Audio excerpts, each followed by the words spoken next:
మన ముకుందా జ్యువెలర్స్ వారి నూతన బ్రాంచ్ ఈ నెల 28న వైజాగ్ లో ఘనంగా ప్రారంభం. ఓపెనింగ్ సందర్భంగా అన్ని జ్యువెలరీల VAపై ఫ్లాట్ 10% తగ్గింపు. No making charges.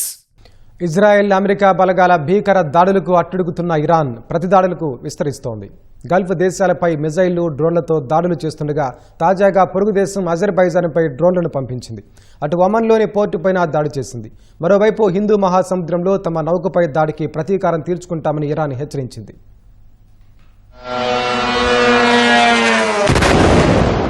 ఇరాన్పై Israel America దళాల యుద్ధం 7వ రోజుకు చేరింది. తమ దేశంపైకి వస్తున్న మిసైళ్లు, రాకెట్లు, బాంబులతో ఉక్కిరిబిక్కిరి అవుతున్న ఇరాన్ ఏమాత్రం తగ్గకుండా దాడులకు పాల్పడుతోంది. ఇప్పటికే గల్ఫ్ దేశాలపై దాడులు చేస్తున్న ఇరాన్ నిన్న అజర్బైజాన్, ఒమన్ పైన విరుచుకుపడింది. అజర్బైజాన్లోని నక్షిబాన్ విమానాశ్రయంపై ఇరాన్ డ్రోన్ దాడి చేసింది. అది విమానాశ్రయ సమీపంలో కూలిపోయింది. మరో డ్రోన్ పాఠశాల వద్ద పడింది. దీంతో 2 గాయపడ్డారు. అయితే తాము అజర్బైజాన్ను లక్ష్యంగా చేసుకోలేదని ఇరాన్ తెలిపింది. అటు బెహ్రైన్లోని ప్రభుత్వరంగ చమురు శుద్ధి కేంద్రంపై ఇరాన్ దాడులు చేసింది. అయితే ఎటువంటి నష్టం జరగలేదు. ముందు జాగ్రత్త చర్యగా దోహాలోని అమెరికా ఎంబసీ సమీపంలో ఉంటున్న ప్రజలను ఖతార్ ఖాళీ చేయించింది. జోర్డాన్ సరిహద్దులో ఉన్న అల్జాఫ్ ప్రావిన్సులోకి దూసుకొచ్చిన డ్రోన్ను కూల్చివేశామని సౌదీ అరేబియా వెల్లడించింది. యుఏఈలోని అబుదాబిలో ఉన్న అల్దఫ్రా అమెరికా వైమానిక స్థావరంపై డ్రోన్ దాడి జరిగింది. దీని కారణంగా శిథిలాలు పడి 6 గాయపడ్డారు. మరోవైపు కువైట్ తీరంలో ఓ నౌకపై ఇరాన్ దాడి చేసింది.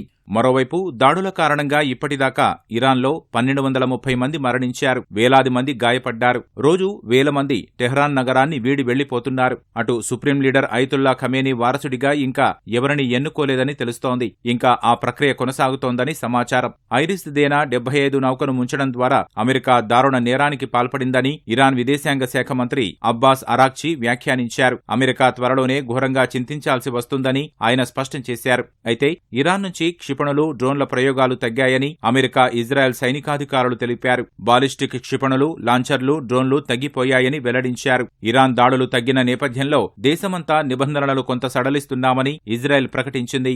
ఇరాన్ యుద్ధనౌక ఐరిస్ దేనా 75పై అమెరికా దాడి చేసి ముంచేసిన నేపథ్యంలో ముందు జాగ్రత్త చర్యగా హిందూ మహాసముద్ర జలాల్లో ఉన్న మరో ఇరాన్ యుద్ధనౌక IRNS బుషేర్ను శ్రీలంక ప్రభుత్వం తమ తీరానికి అనుమతించింది. ట్రింకోమలి తీరానికి చేరుకున్న తర్వాత ఆ నౌకలోని 208 మంది సిబ్బందిని ఖాళీ చేయించింది. ఇంజిన్ వైఫల్యం కారణంగా తీరానికి చేరుకునేందుకు ఇరాన్ యుద్ధనౌక అనుమతి కోరగా అంగీకరించామని శ్రీలంక అధ్యక్షుడు అనుర దిశనాయకే గురువారం తెలిపారు. మానవతా దృక్పథంతో ఈ సాయం అందించామని వెల్లడించారు. ఇరాన్ యుద్ధనౌక మునిగిన ప్రాంతంలో గాలింపు, సహాయక చర్యలకు సహకరిస్తున్నట్లు భారత నౌకాదళం వెల్లడించింది. ఆ ప్రాంతంలో INS తరంగిణి, INS ఇక్షక్లను మోహరించినట్లు తెలిపింది.